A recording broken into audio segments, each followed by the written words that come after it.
Correcto. Entonces, lo que hay que interpretar es que un sistema adiabático es un sistema aislado, ¿sí?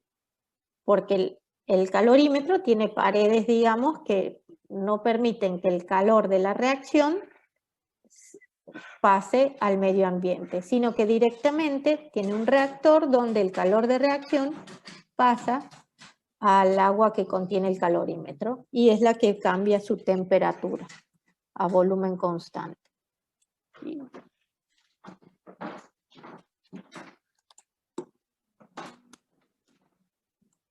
Entonces, pregunta a su compañero y vuelvo a repetir, un sistema adiabático es un sistema donde no hay transferencia de calor.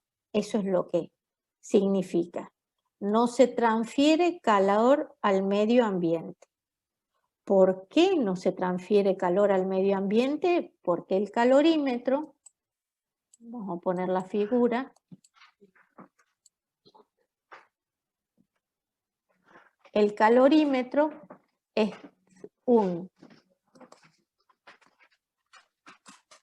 un sistema aislado, porque es un equipo, las paredes del recipiente son aislantes, ¿sí? Tienen telgopor, como puede ser cuando pongo 2 vasitos de café, ¿sí? Y armo un calorímetro en casa, digamos, o en el laboratorio. Y si no, también en el laboratorio tenemos uno de estos, que son paredes de aluminio, pero que por dentro tienen aislante, ¿sí? Entonces, es un sistema aislado. Estas son las paredes del calorímetro.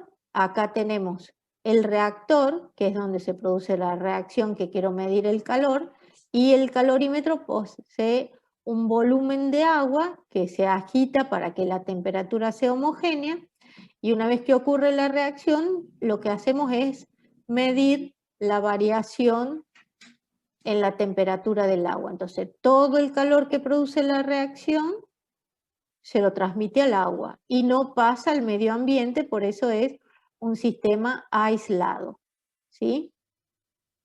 Si es necesario, también el calorímetro cuenta con una alimentación para oxígeno para que ocurra la reacción, si es de combustión, y una descarga eléctrica, que es a partir de la cual ocurre la reacción. Entonces teníamos 2 calores de reacción. El calor a presión constante, que era la variación de entalpía, y el calor a volumen constante, que era el que definíamos a través de los calores específicos y las capacidades caloríficas. Mi sistema, que es el calorímetro, va a recibir estos 3 calores, o digamos, se compone de 3 calores. El calor del agua, que recibe o cede ante un cambio de temperatura, ya que la masa de agua es constante. El calor propio del equipo, por eso se dice el calor de la bomba, ¿sí? Y el calor de reacción, que es lo que yo quiero medir.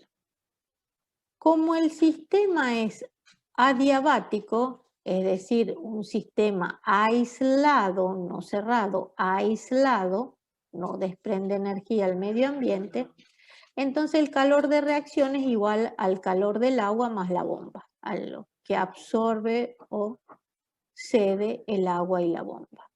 El agua tengo una masa constante, eso es su calor específico, joules por gramo grado centígrado, y la variación de temperatura que experimente el volumen de agua.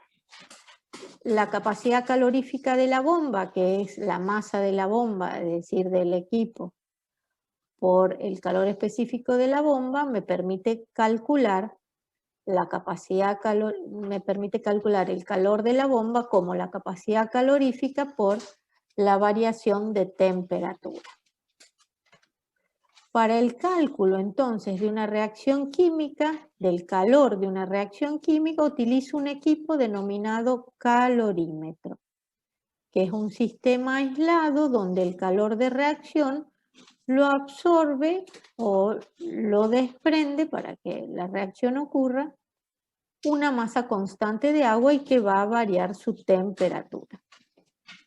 Para los cálculos también lo que se suele hacer es determinar el calor total del calorímetro. El calor total del calorímetro, siempre decimos absorbido si es que estoy midiendo los calores de combustión, engloba al agua y a la parte material del equipo, ¿sí? Y de allí sacamos una capacidad calorífica del equipo que incluye al agua y a la bomba a partir de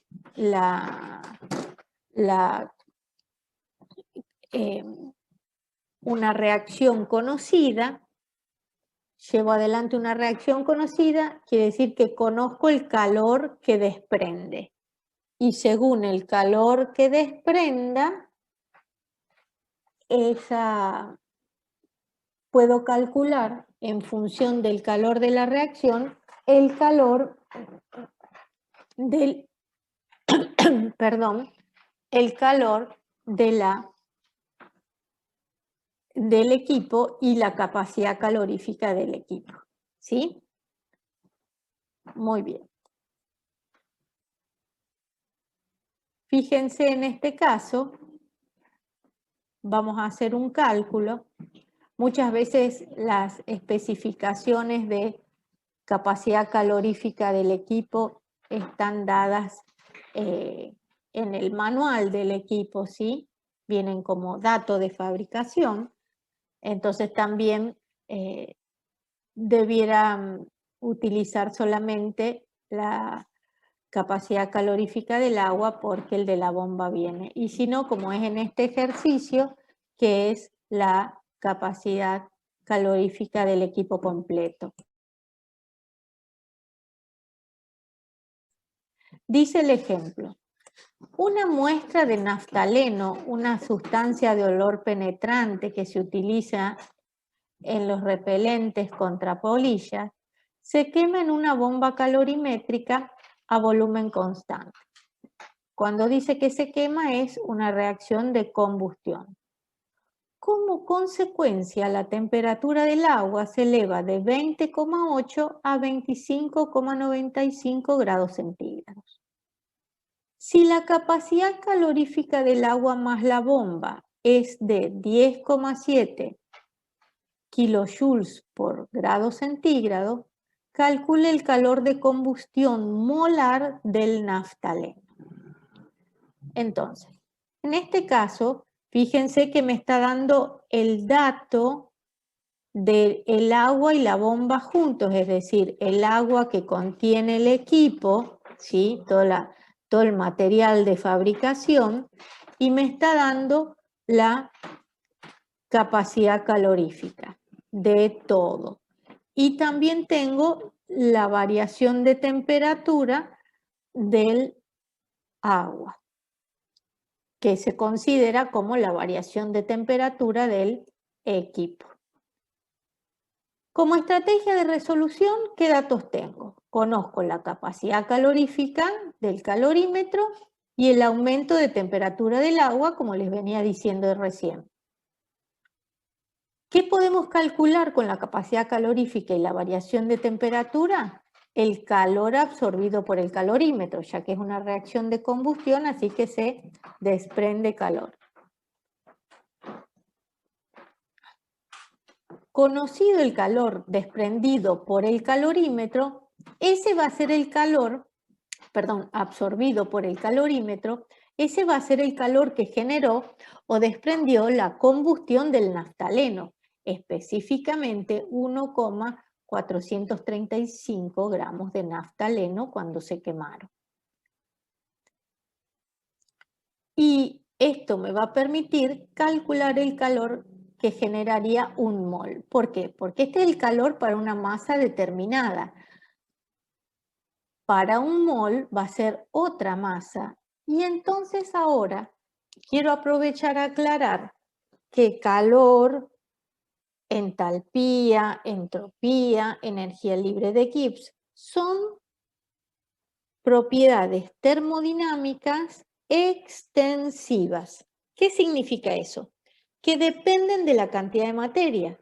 ¿Por qué dependen de la cantidad de materia? Porque si yo quiero quemar 1 mol de naftaleno, voy a quemar mucha más masa que 1,435 gramos, entonces voy a desprender mucho más calor, ¿sí?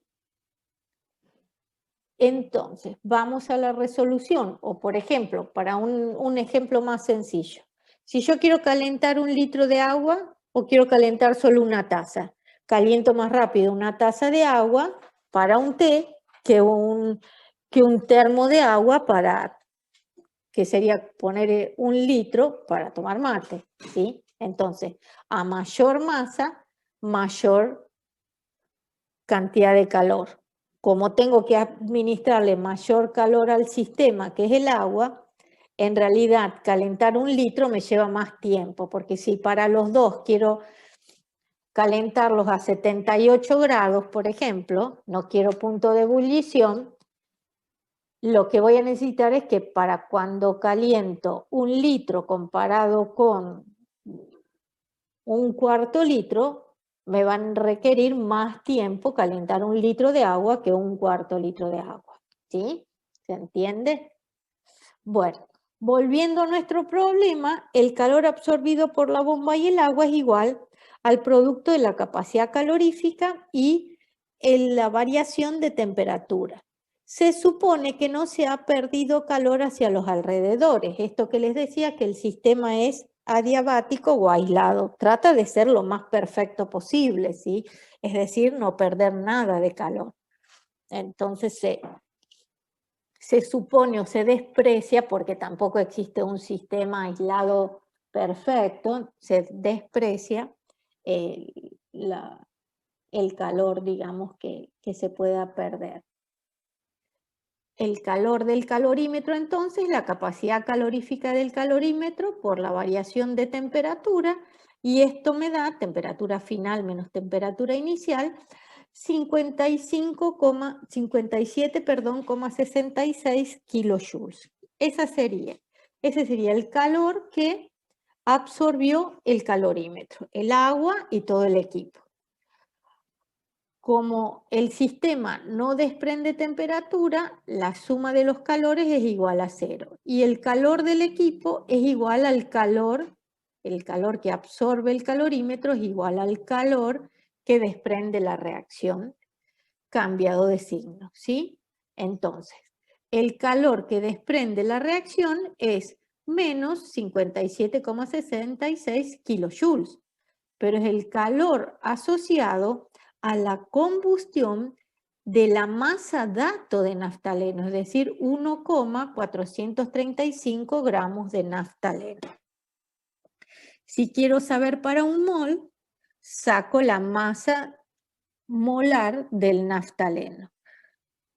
La masa molar del naftaleno, entonces, me da 128,2 gramos por mol.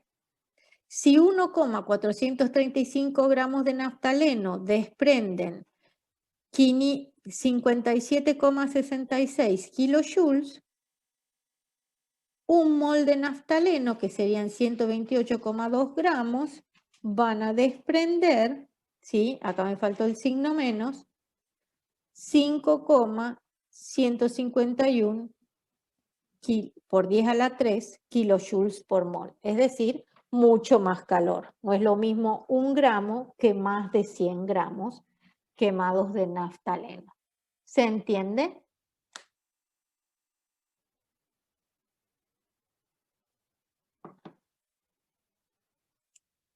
Muy bien.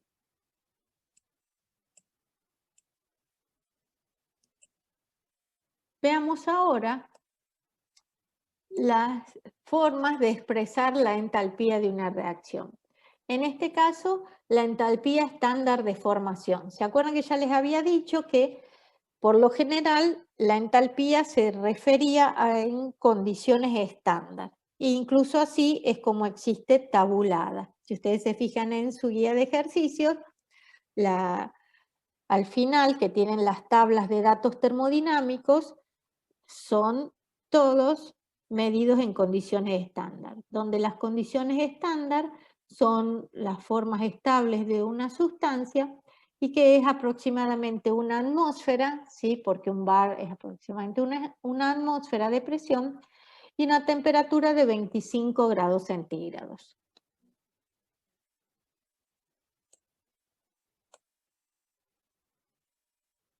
La entalpía estándar de formación se entiende como el cambio de entalpía que se da en la reacción de formación de un mol de un compuesto químico a partir de sus elementos, todos en estado estándar y se mide en kilojoules por mol.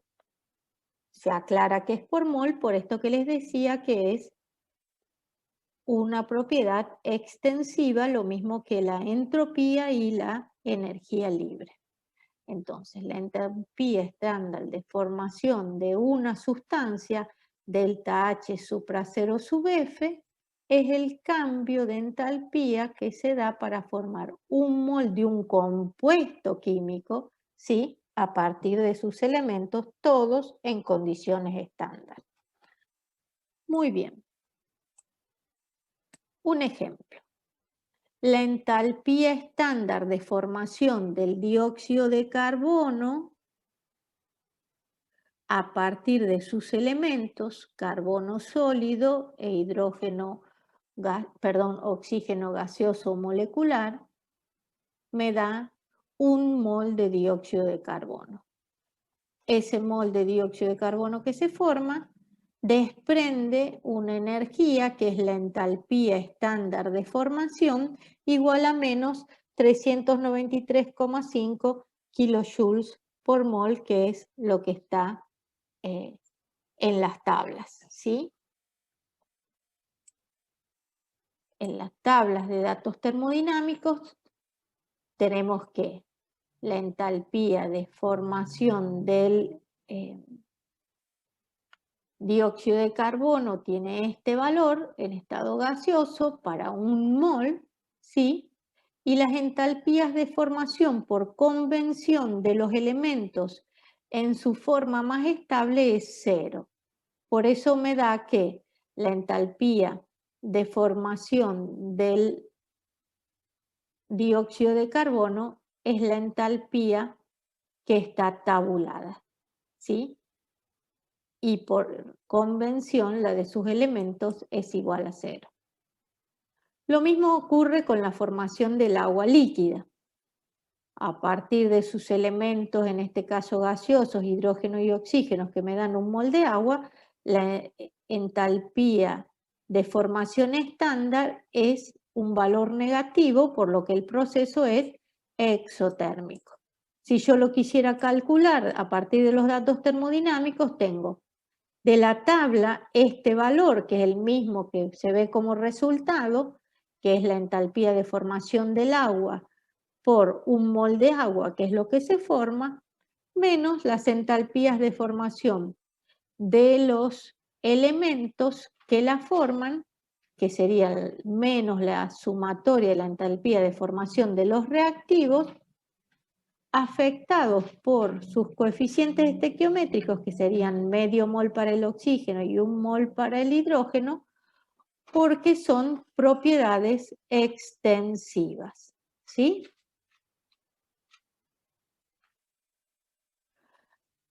Recalcamos entonces que por convención para un elemento en su estado puro y en su forma más estable, el estado estándar la entalpía vale 0. Por ejemplo, en el oxígeno la entalpía vale 0, la variación de entalpía de formación del oxígeno vale 0. Distinto es el ozono, que es una forma alotrópica del elemento oxígeno y donde la variación de la entalpía de formación es distinta de 0. Lo mismo pasaría, por ejemplo, con el carbono. El carbono en su forma grafito es la que tiene una entalpía de 0. El carbono en su forma de diamante, es decir, un alótropo, tiene una energía de formación distinta de cero, ¿sí? Pero todo eso lo ven ustedes en la tabla.